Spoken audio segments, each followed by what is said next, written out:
Hello guys, welcome to Artistic, and if you're new here, karibu. So today we're gonna be talking about debt.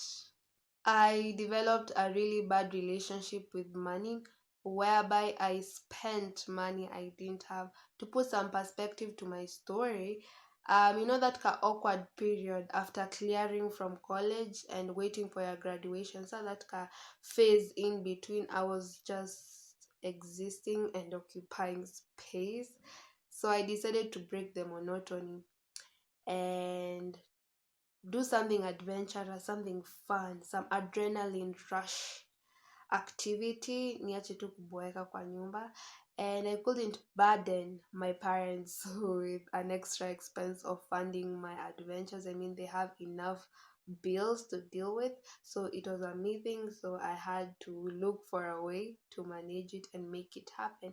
Mimi huyo nikaenda and I downloaded several loan applications because it was more of a trial and error to see which ones would actually lend me the money.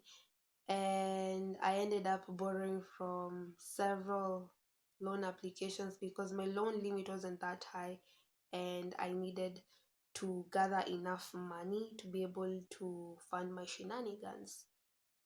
Hey, a month later, due date ikafika. Hey, hizo ma notifications zinafuatana, and mind you, all of them are due on the same date. Let me tell you something, the psychological torture I went through.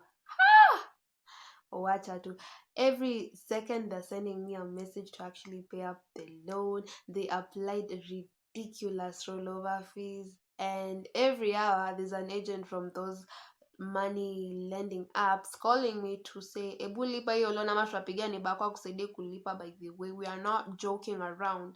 Ebu lipa haraka haraka, we have your full contact list and we will call everybody and embarrass you. The psychological touch I went through, by the way, was intense. Yani nilikuwa nikireceive hivi phone call nashikwa na anxiety attack, as well as nikisikia tu notification imetokea hivi kwa phone yangu najua tu basi ndio hao tena. Fortunately, a month later I was able to secure a gig where I got enough cash to pay off all my debts. But from then on, I promised myself can never be me. I'd never take myself through such a circus again. I mean, the memories were definitely worth it, but I wish I took a different approach. I'm gonna be sharing with you guys measures I took to ensure that I never find myself in a bad debt situation ever again. Number one on the list is budgeting. I cannot overemphasize on this point. Budgeting, budgeting, budgeting.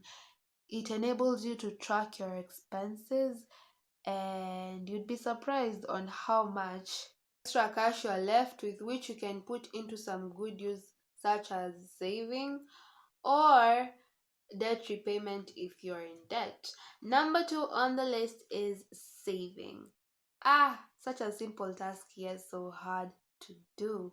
It requires a lot of discipline and knowing you put aside some extra cash and not going to dig into it and spending it. I save with a goal in mind. Maybe in 3 months' time, I want to visit a different destination, or in 2 months' time, nataka kwenda theater to watch movie premiere with just something in mind. I just don't save for the sake of it. By the end of the day, I believe in money flowing in and out. Money just has to flow.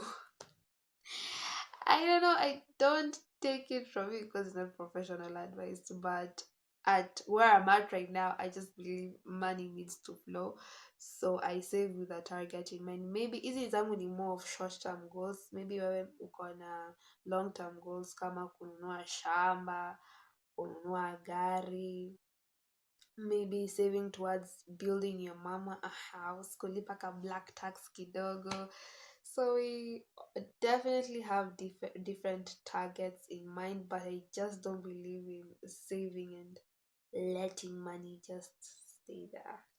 Pesa tu iko hapo for the sake of just being hapo. Maybe itafika state of abundance, any money ina flow, uko na surplus, so hiyo ka surplus unaweza money for the sake of putting it aside. But where I'm at right now, I believe in saving towards a target. Comment down below and tell me what motivates you to save.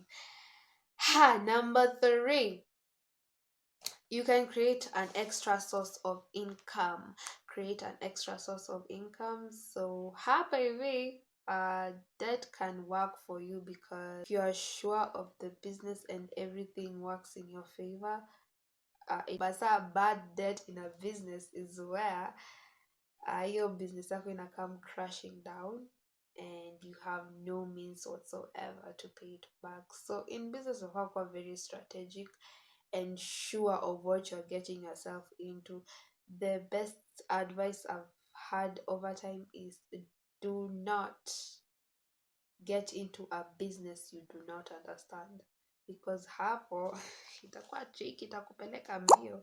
So just have knowledge prior to it. What else? What else? What else? Say no.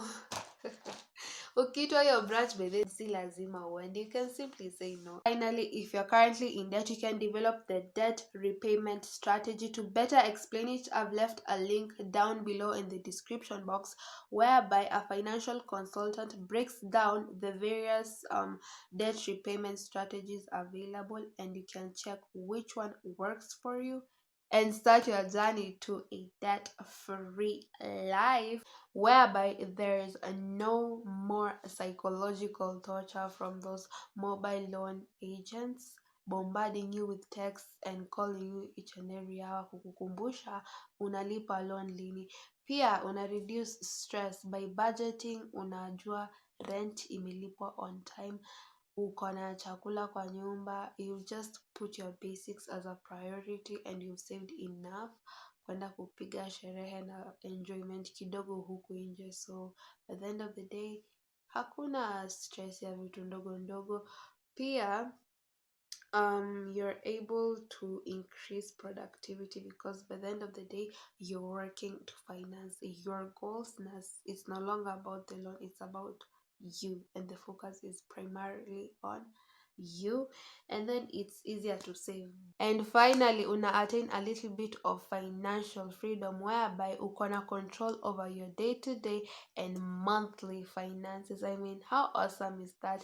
It's so worth it being off debt that doesn't really work for you but against you. So if you can, put in the effort, put in the sacrifices where you can, and clear off all that debt and join in the free debt bandwagon. I do understand kuna good debt, but today we're just focusing on a bad debt, and you can go ahead and do your research on how debt can actually work for you rather than against you. I hope you enjoyed this video as much as I enjoyed making it, and if you did, please give it a thumbs up and subscribe to my channel.